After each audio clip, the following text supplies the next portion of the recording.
कहानी थी राजा और उसकी 3 राजकुमारियों की। राजा अपनी राजकुमारियों के साथ आनंदपूर्वक अपने महल में रहा करता था। राजकुमारियां अपनी सुंदरता के लिए दूर दूर तक जानी जाती थी। बहुत सुंदर राजकुमारियां, पर दुर्भाग्यवश एक राक्षस की नज़र उन पर पड़ गई और मौका पाते ही उसने तीनों राजकुमारियों को उठा लिया।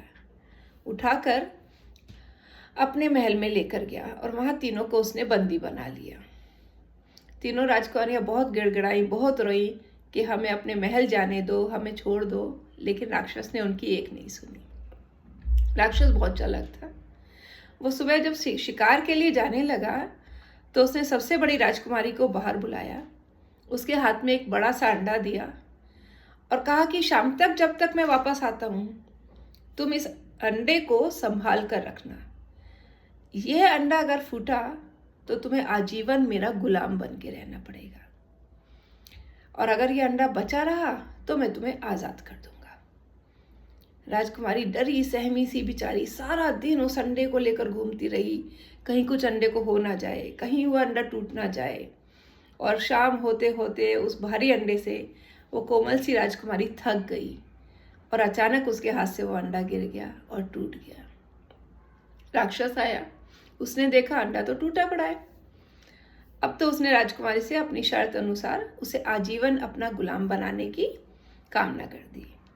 कोई बात नहीं, दूसरा दिन हुआ और उसने दूसरी राजकुमारी के साथ भी यही किया। एक बड़ा सा अंडा उसको देकर चला गया कि यह अंडा अगर फूट गया तो तुम्हें आजीवन मेरा गुलाम बन के रहना होगा।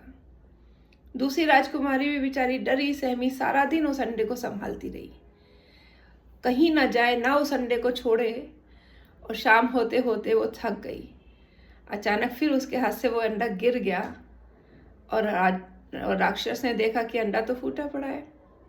उसने फिर राजकुमारी से अपना वचन दोहरा दिया कि तुम्हें आजीवन मेरा गुलाम बनकर रहना पड़ेगा। अब बारी थी तीसरी राजकुमारी की। राक्षस सुबह उठा, उसने तीसरी राजकुमारी को बाहर निकाला और उसको वही अंडा थमाया, एक बड़ा सा अंडा, और कहा कि सारा दिन इस अंडे को तुम्हें सुरक्षित रखना है।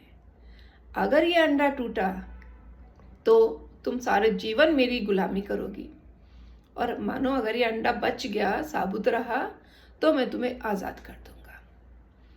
कहकर वो तो अपने शिकार पर निकल गया। छोटी राजकुमारी बहुत समझदार थी। उसने बड़ी समझदारी और सलीके से उस अंडे को उठाकर एक सुरक्षित जगह पर रख दिया ताकि ना अंडे को कुछ हो और ना अंडा वहां से गिर सके। अंडे को पूरी तरह से सुरक्षित करने के बाद राजकुमारी जंगल में निकल गई। वहां पे उसने देखा कि बहुत सारी जड़ी बूटियां लगी हुई हैं, जिसमें से कुछ विषाक्त भी थी, बहुत विषैली जड़ी बूटियां। राजकुमारी गई और उन जड़ी बूटियों को तोड़ लाई और उसने सारी जड़ी बूटियां उस राक्षस के खाने में मिला दी। शाम हुई, राक्षस आया, राजकुमारी अंडा उठाकर खड़ी हो गई। अंडे को कुछ नहीं हुआ था, साबुत अंडा था। राक्षस ने देखा, अरे अंडा तो बिल्कुल साबुत है। तो उसने कहा कि ठीक है, मैं अपने वचन के अनुसार तुम्हें छोड़ दूंगा। तो छोटी राजकुमारी ने कहा कि मैं अकेली नहीं जाऊंगी, मुझे मेरी दोनों बहनें भी साथ में ले जानी है। राक्षस बोला, नहीं, उनसे तो मेरा वचन है, वो अब आजीवन मेरी गुलामी करेंगी। इस बार छोटी राजकुमारी ने अकल लगाई, उसने कहा चलो मेरी बहनें यहाँ रहेंगी तो मैं भी यहीं रहूंगी। अब ऐसा करते हैं, मैंने खाना बनाया, तुम खाना खा लो। सुनकर राक्षस बहुत खुश हुआ, उसे तीनों राजकुमारियां अपनी गुलाम मिल गई। उसने आप देखा न था जहरीला खाना भी खा लिया और कुछ ही देर में तड़प तड़प कर उसके प्राण निकल गए।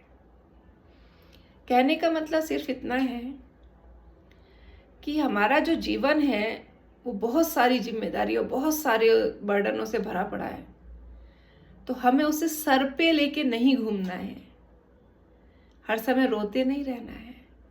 जिम्मेदारियों को एक तरफ रखकर उनका हल सोचिए। हो सकता है कोई बहुत बड़ी जिम्मेदारी, कोई बहुत बड़ी मुसीबत से आप ठंडे दिमाग से सोचने से आराम से बाहर आ जाए। नमस्कार।